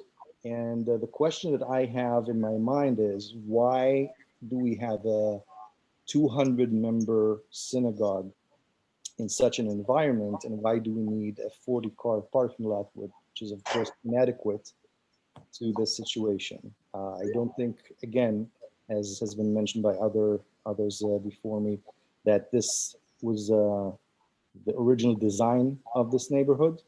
And I think that when you start thinking about where to place a house of worship that would accommodate the residents of this neighborhood, and I want to fully respect the fact that the folks that spoke just earlier do need and deserve a house of worship in their vicinity. The question in my mind is, does it have to be on that lot? And if so, can we accommodate it in the sense that a 40-car parking lot that would create a whole variety of conditions that are not desirable, such as traffic, such as lighting, pollution, and others? Is that a situation that is desirable for the synagogue? So fully respect the need to have one. I have an issue with the location, and I have an issue with the additional parking that it brings to bear. when you say the additional parking, what do you mean? I mean that if you allow this building to be erected on that spot with a parking lot for 40 cars, you're creating the potential for higher traffic. You're creating a situation where there could be light pollution. You're creating a whole variety of conditions that are just not desirable.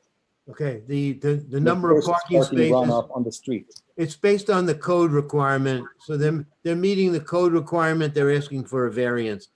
The code requires parking. So whether it's 40 cars, 50 cars, 60 cars, if this project is going to go ahead, it's probably going to go ahead. It's going to have a parking lot because the code requires it. So it's going to have a parking lot. Well, I understand the code requires parking, but does the code require that a building of this size would be placed in a residential neighborhood?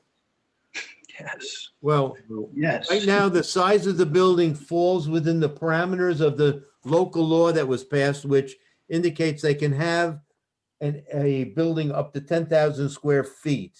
Now, we can't tell them you can only have a congregation of 142 people. They've obviously come up with a calculation of how many people live in the neighborhood that would utilize this synagogue, and probably factored in some sort of expansion. So that's how they got to the number, or they just felt that let's build the maximum that we can under the code of 10,000 square feet. We'll have to look into that. I'm not sure which way they approached it. Well, all that is speculation. Right. Correct. Is there anything else? I support previous comments that have been made by others before, but this is my concern in particular. Okay. We thank you. And next Can we go back to that person that we couldn't connect with? We can, if you would like to, Mr. Chairman.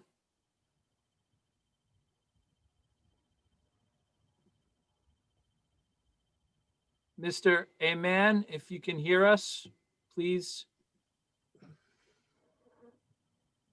Yeah, we still can't hear you. Okay, go on to the next person. We'll come back to him afterwards. Okay. Next person is just identified as Frank, followed by Adian. Okay.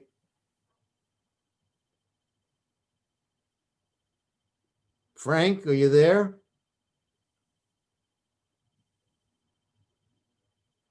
He has not come over to the panelist screen yet.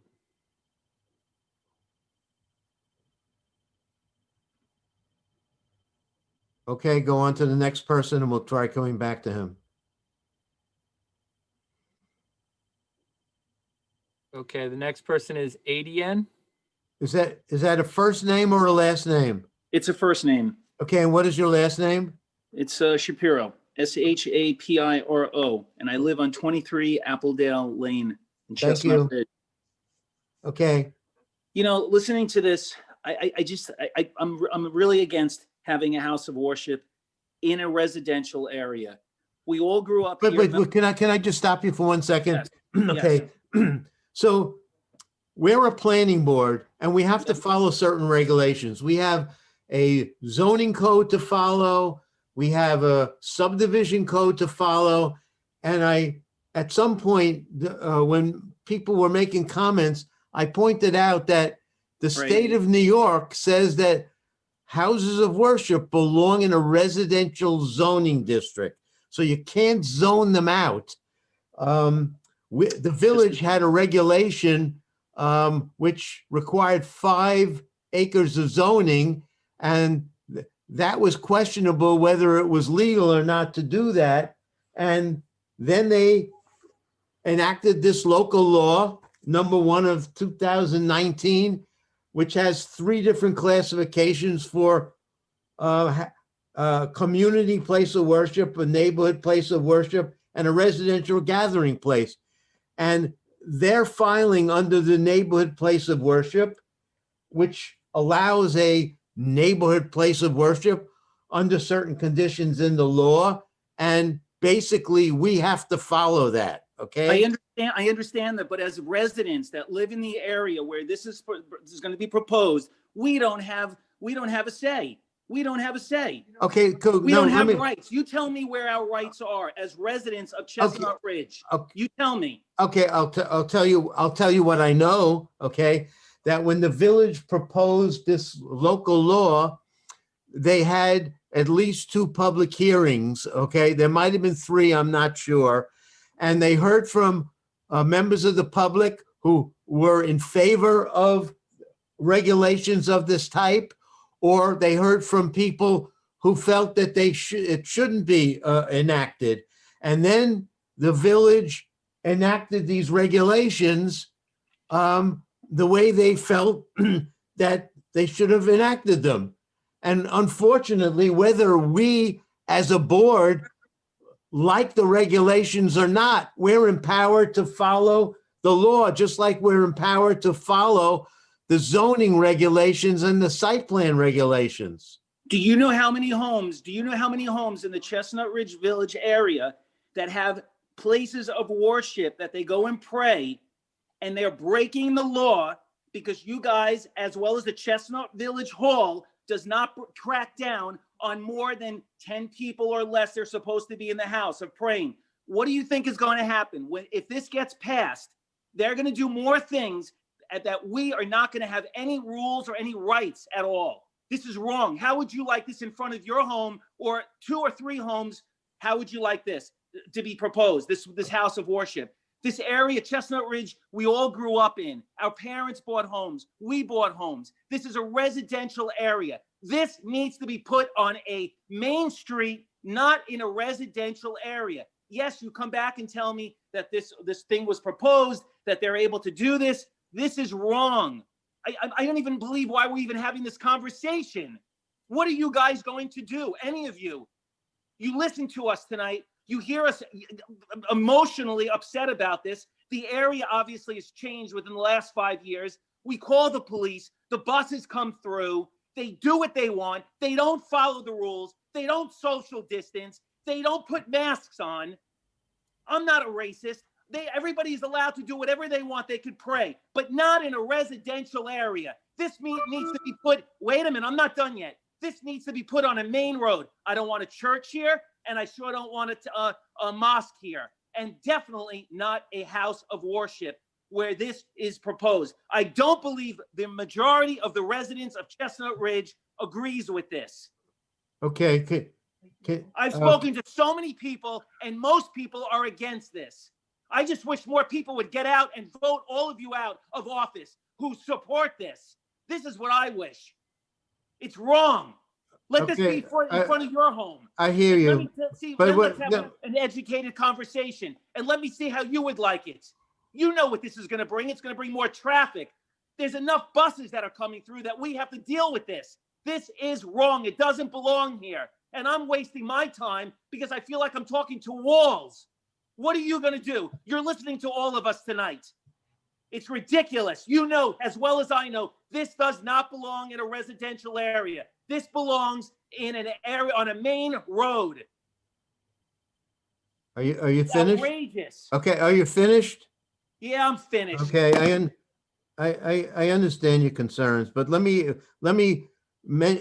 add this, because this board does not do the enforcement. If there are enforcement issues, that is the building department and the code enforcement officers in You the must be village. joking. We can only review and approve Let me of. tell you this, since you brought that up. Yes. You know how many times I have called Chestnut Village Hall up, complaints about certain things going on that's illegal? Do they return my calls? No. Do they even have the audacity to investigate what's going on? No. So who do I go to? I call the police. The police hands are tied. They can only do so much. So what are we supposed to do as residents? To lay down in the street and let all this happen? Okay, all right. To the application. It's a waste. on It's a hand. waste. It's a waste. It's a waste. All of you. All right. Emotions that are being expressed have nothing to do with our application at this point. Right, okay. All right, I'm done. we heard you. Yeah, Thank you you. heard- Yeah, you heard. I'm talking to a wall. That's what I'm talking to, a freaking wall. Okay, next. The next person up is Maggie Trainer. Well, I see this person, Frank, is up. Well, how did he get up? Where do you see Frank? On the lower screen. You tried to connect with him before. Oh, yes. Frank, can you hear us? Well, we can't hear him. We can't hear you. Frank, we can't hear you.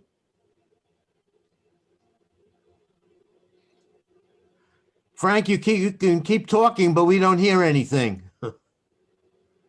Your mic So- is working. What's your, that? Your microphone on your device may not be working. If you'd like to try and call in, there's information next to the mute, next to your microphone button. There's a little caret. You can click on that, and it'll have a instruction on how to call into the meeting. Okay, so now go to this Maggie Trainer, and we'll see if he can connect on later. All right, and I'll move Frank back, and maybe when I bring him back over, it'll have resolved. Hello, can you hear me? Yes. What? Please state your address. Yes, I'm sorry you referred to me as this Maggie Trainer. This is Maggie Trainer. I live at 13 Lillian Drive, and I appreciate your service. For the record, I have three points. One was I was not notified, and nor was any of my neighbors who I spoke with about this meeting. I don't know how far you are from the site. Only people within 500 feet of the site get noticed. Okay, thanks. So I don't know where you are in relation to the site, But we have heard that a number of people claim they didn't get anything in the mail, but the village was provided with proof that they paid for the mailing and the mailings went into the post office. Whether they came out of the post office or not, we have no control over that. Okay, I understand your use of the word claims, but people are saying that they weren't notified and I wasn't notified. How did you become aware of the meeting then tonight? I was told by a neighbor and I saw the posting in front of the Okay. house. All right. And I didn't have any issue with the time of the meeting. That was fine. Okay. But I would like to say, for the record, I grew up on Lillian Drive.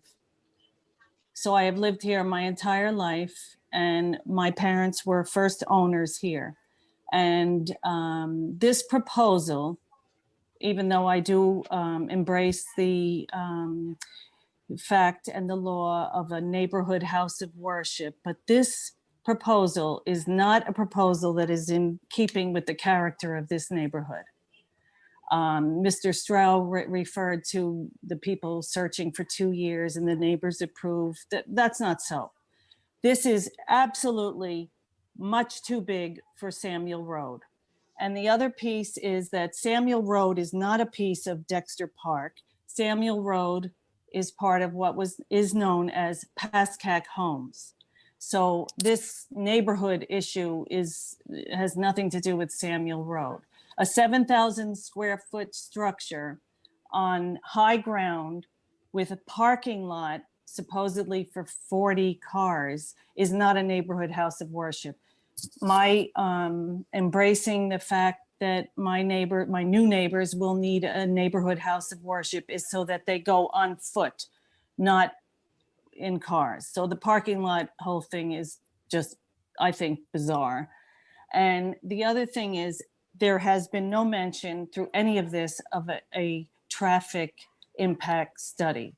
The traffic in this little tiny community neighborhood where I grew up, I mean, we were sleigh riding down Lillian Drive in such freedom as children. I can't even walk in broad daylight without taking my life in my hands. The traffic is out of control, and it is not just school buses. It is nonstop, high speed, unpoliced, unleashed traffic. And it is absolutely dangerous. Samuel Road is essentially a one lane road at a time. This is not a place for something with this huge amount of proposed participation. And I will finish where, excuse me, I am absolutely opposed to this. I'm not opposed to a neighborhood house of worship, but this is not in character with this neighborhood. And the village of Chestnut Ridge was established back in the day to ensure that this very thing would not occur to our homes and our lives. And you men, which is shocking to see so much of such a board of board of politicians, a village board that would be so gender specific. And I do hope, and I implore on you, excuse me, I implore on you men that this is not a fait accompli and that you do the right thing. Thank you. Okay, I just want to correct something that you said. You mentioned that about the 7,000 square feet. What's proposed right now is not 7,000 square foot building. It's a building that's just under 10,000 square feet, 9,600 or 9,800. That was only a recommendation made by our professional planner consultant, Max Stock, that if the building was reduced maybe down to around 7,000 square feet, it could reduce some of the required variances that they would need, and they might not be needed. So I just wanted to correct that. And in terms of gender, the fact that the 5-member planning board are all males, I'm going to tell you that when the village was first formed, the first planning board consisted of 2 women and 3 men. But now what's on the board are all men. there was a recent woman that was on the board, Myrna Aaron, and she resigned about a year ago. So the board has had a number of women over the years, but presently, right now, the board consists of 5 men. But that shouldn't make any difference in terms of how each one of us as members of the board looks at a project. Okay, thank you, Maggie. I think you're lacking the emotional ability to look at the impact this has on our lives and how ugly this proposal is. Okay, I'm not going to argue with you about that. All right, so we have 3 people left. It's Gary, Aman, and Frank who are having audio issues. Okay, And don't put Michael them and on yet. We'll put them on last. Put the other people on. We're up to the 17th person now. And Michael and Michelle Weaver want a second chance. So who do you want? No, okay. They do not get a second chance. Our regulations are you have 5 minutes to speak, and you can only speak 1 time. So if they spoke already, they can't speak again tonight. They can speak again the next time the application comes before the planning board. So please put the next person on. Okay, Gary Aman is on. Gary, you're muted. Unmute yourself. Do you hear me now? Yes. Okay, I'm sorry. You're speaking to Linda Amen. Okay, okay, Max, fix that. Take Gary off. I live at Wait, just wait. 311 North Highland Avenue. Wait, okay. Oh, okay. Linda, your address? 311 North Highland Avenue. Okay. I have a statement I would like to read so I don't leave out anything. Okay, how long is your statement? It's within the time period. Thank you. As Mr. Baum mentioned at the last planning board meeting on December 3rd, you often like to hear from present neighbors of these existing congregations, and I happen to live across the street from the present location, so I fit that criteria. I will begin by saying that although the village enacted this law in February of 2019, this particular congregation has totally ignored said law. On October 31st of 2017, the space that they are using for their house of worship had numerous violations brought against it. As I am sure you are aware, this congregation has never come before the planning board for an application regarding a house of worship at 312 North Highland. They also have not gotten the building permit that they were instructed by the Village Justice Court to get in February of 2020. Therefore, the unfinished basement has no building plan submitted, no permit, no fire inspections, no shrubbery, etc., etc. And despite this, both the congregation and the village have turned their backs on this fact. Month after month, I have personally brought these facts up at board meetings and attended justice court just to hear excuse after excuse and extension after extension. So to expect the fact that all local zoning laws will be followed by this congregation for this project and enforced by the village board is lost on my neighbors and myself. Where do I even start as to the nightmare this particular house of worship has created? I'll start with the parking. First of all, they now cramp a regular driveway that probably could comfortably hold 6 cars at most, with up to 20 cars 2 times daily. So to think the same might not happen with the originally proposed 40 spaces is irrational. As they park behind each other, they often back out onto a dangerous road that has considerable traffic. This does not even address the overflow traffic that spills onto Perth Avenue. They often block access to these neighbors' homes every evening and all day Saturday, as these cars are not moved from sundown on Friday until sundown on Saturday. My husband and I have also found cars that drop off congregants to be a problem. As they turn around to get back to where they originally came from, they often turn around in our driveway. This has caused us to put up a traffic cone at the entrance of our driveway to protect our grandchildren and their pets from unwanted traffic. In response to a recent reply made by Mr. Stouch that said a congregation would have to remain within the capacity of the sanctuary, one would only think that was common sense. However, our experience has been that this is not true. When this particular congregation was unable to be accommodated by the confines of their illegal basement space, they erected a large event tent for days on end. Another occasion when a religious instruction space was limited, they set up desks roadside and held religious instruction right there, so dangerously close to the road that had a child slipped off their chair, they would have definitely been hit by a car.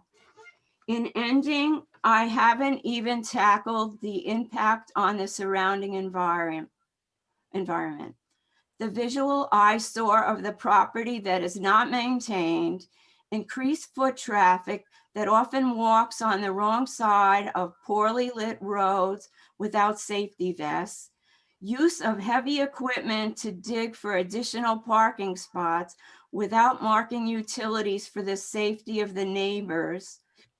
And this was done on the weekend and during Village Hall holidays, making it impossible to get a hold of code enforcers. Increased garbage and boxes that are picked up by the town and not by a commercial carter, and the noise caused by the daily in and out of traffic of 40 cars slamming their doors 2 times daily, starting at 6:45 a.m. and commencing at up to midnight.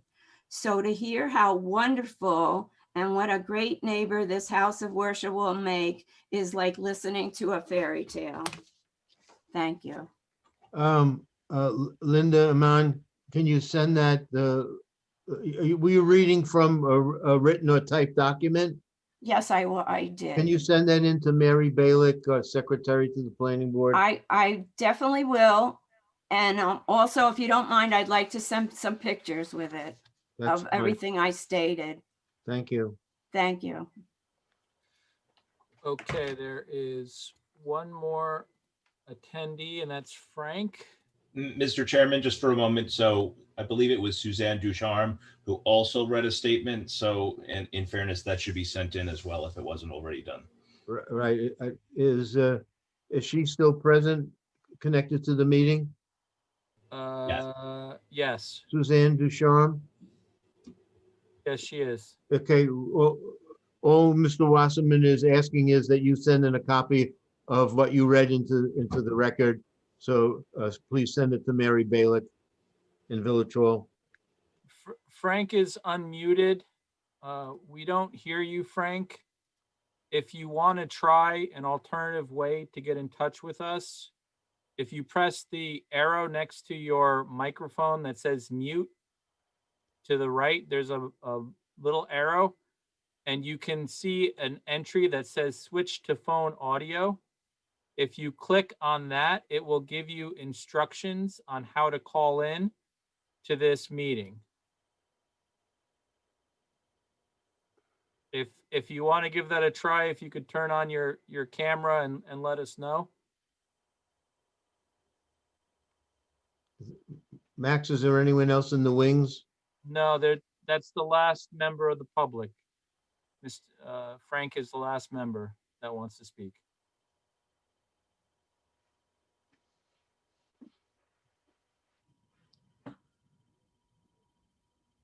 Okay, well, he's not connecting. Okay. Well, then perhaps Frank can try again at a future meeting or send in his comments in writing. Right. We don't know whether he hears us or not. Frank, you're not able to connect with us. So Mr. Stock is indicating since you're unable to connect to us, whatever comments that you have, could you put in writing and send into Village Hall, attention Mary Balick? And one more person has raised their hand in the meantime, Mr. Chairman. Yes. Yehuda Minsberg.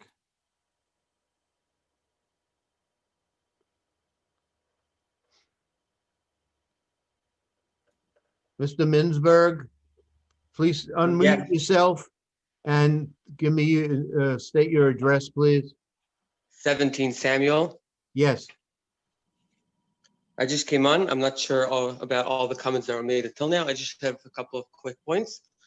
As part of this neighborhood and as part of being on this block, we strongly support this project and feel that this is an essential element to this growing community.